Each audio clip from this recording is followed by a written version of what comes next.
Hello again, good to be with you. Last time we were looking at the events in the Garden of Gethsemane. Judas's betrayal led to Jesus' arrest. He was taken to the high priest Caiaphas and to Pilate. He had to endure mock trials. Pilate said, "I find no basis for a charge against him." Jesus was beaten, tied to a column and whipped, pierced, mocked verbally. He had to wear a crown of thorns, and he was spat upon. He had to carry his own cross.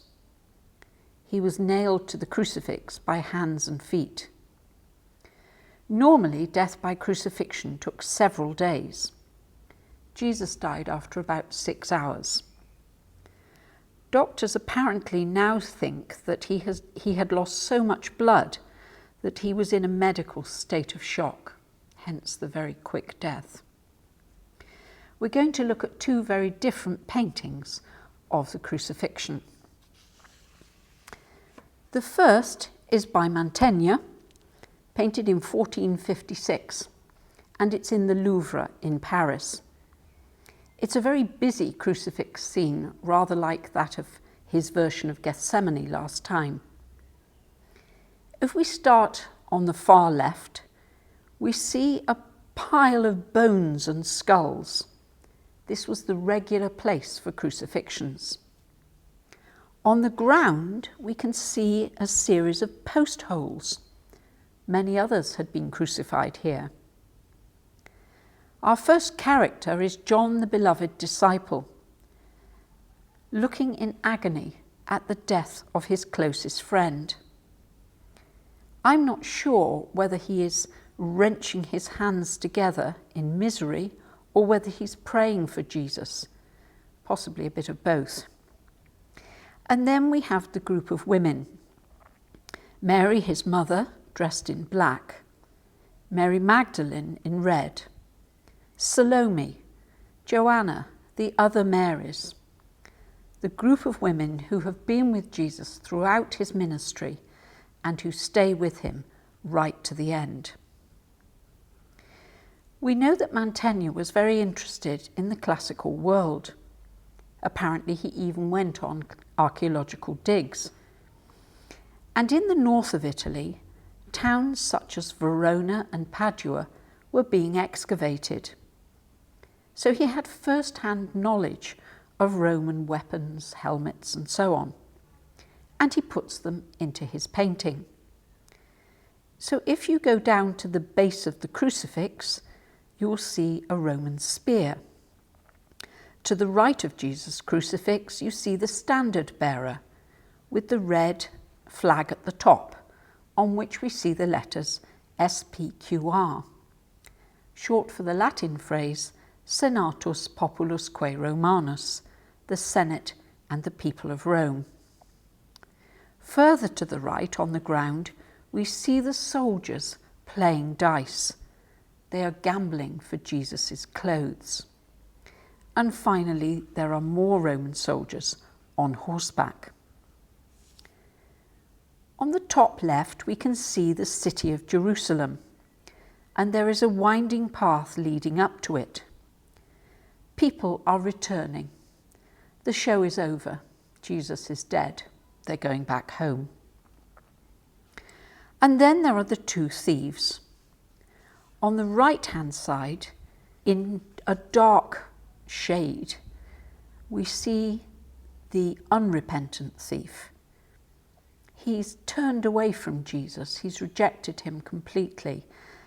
And can you see his flesh is already turning a sort of greenish colour? By contrast, on the left-hand side, we see the penitent thief, and he is bathed in light. And he makes a request directly to Jesus. Jesus, remember me when you come into your kingdom. And that word kingdom is going to be very important, as we shall see in a moment. For the second painting, I'm turning to one of my favourite painters, Fra Angelico, and this is in the monastery of San Marco. This painting was in one of the cells, and by contrast, it is so simple.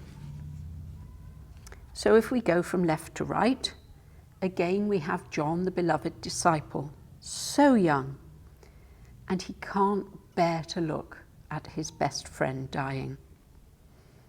Then we have Mary the Madonna, enduring what no mother should have to endure, watching the death of her own child.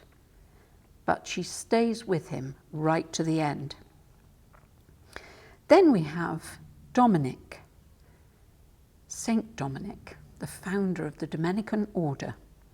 And clearly this is anachronistic. He couldn't possibly have been present at the crucifixion.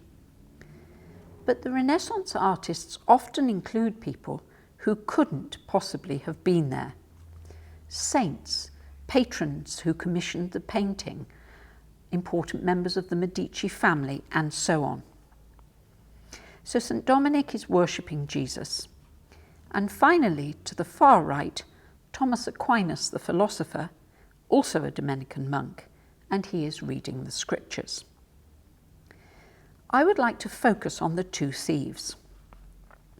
Once again, on the right-hand side, we have the unrepentant thief who turns away from Jesus. On the left-hand side, we have the penitent thief who looks directly at Jesus, and Jesus is looking at him. And we have a moment of dialogue here. You will remember that the thief has said to Jesus, "Remember me when you come into your kingdom," acknowledging that Jesus is his king. Jesus looks at him. Does he quiz him? Does he say, "What's your creed then? Can you recite it? Have you been on an Alpha course? How many prayer meetings do you attend each week?" Not a bit of it. The reply is there for us. Fra Angelico has put the words in Latin from Jesus to the thief. And they're back to front because Jesus is talking directly to him. Hodie mecum eris paradiso. Today you will be with me in paradise. What can we learn from these paintings? First of all, the mantegna. The fact that John and Mary are so close to Jesus at the moment of his death speaks to me of the importance of friendship and family. You may remember that Jesus entrusted Mary to John from the cross, and she did indeed live with him after Jesus' death. Secondly, that group of women, they support Mary in her misery. They literally hold her up. And I think in a time of pandemic, we must thank God for the friends and family who have lifted us up when we've been down. Thirdly, of course, Jesus' great love for each of us. And as well as that, his forgiveness, which is limitless. Do you remember another of his sayings from the cross? "Father, forgive them, for they know not what they do."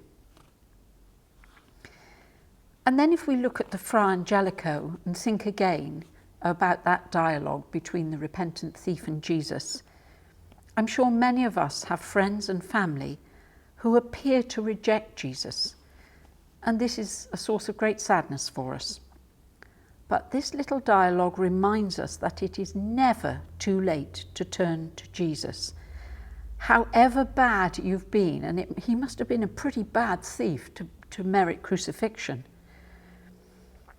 And Fra Angelico really wants to underline this remarkable moment. If you look really closely at that thief, he's wearing a halo. He is already a saint. If we acknowledge that we've messed up and we turn to Jesus, we are already counted as one of the saints. I hope that halo will encourage you in the week to come.